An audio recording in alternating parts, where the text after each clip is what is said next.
Hi, I'm Pastor Goodman, and this is the Largely Catechized Life.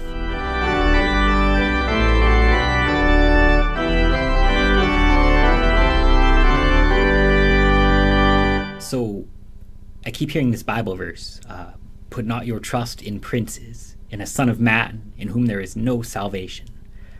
I can't imagine why, because, politics haven't been weird at all lately. Really, though, I keep hearing this Bible verse as either a really cautious reminder that if President Trump is your guy, he's still not the God who's going to save you. He can't do it all himself, so still remember the Lord. And if President is, not your guy, you can still say, put not your trust in princes. Easy, done, nailed it. The thing is, though, when we quote Bible verses at each other like this, we sometimes forget to actually tell the story behind them once we think they've proved our point. And so this same psalm that says, put not your trust in princes, goes on to say that, the Lord your God made heaven and earth, the sea and all that's in them, But it also says, the Lord your God who executes justice for the oppressed, who gives food to the hungry. The Lord sets the prisoners free. You see, God makes all the creatures on earth, but I don't need to show you how. You know the means that he uses. God also executes justice and feeds the hungry and sets the prisoners free. He has means to do that too. This is where the fourth commandment comes in. Honor your father and your mother. What does this mean? We should fear and love God, that we do not despise or anger our parents and other authorities, but honor them, serve and obey them, love and cherish them. Why? Because God uses them to do stuff for you.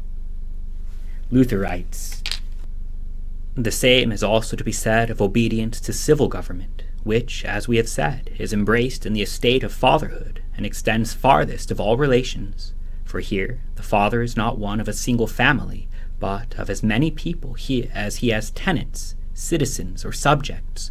For through them, as through our parents, God gives to us food, house and home, protection and security.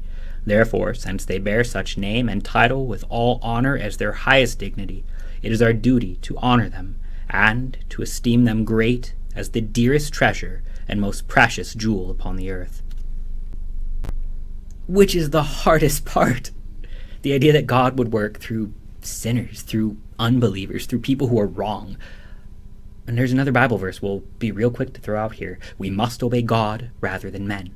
We quote it just right, but again, we don't actually tell the story about that.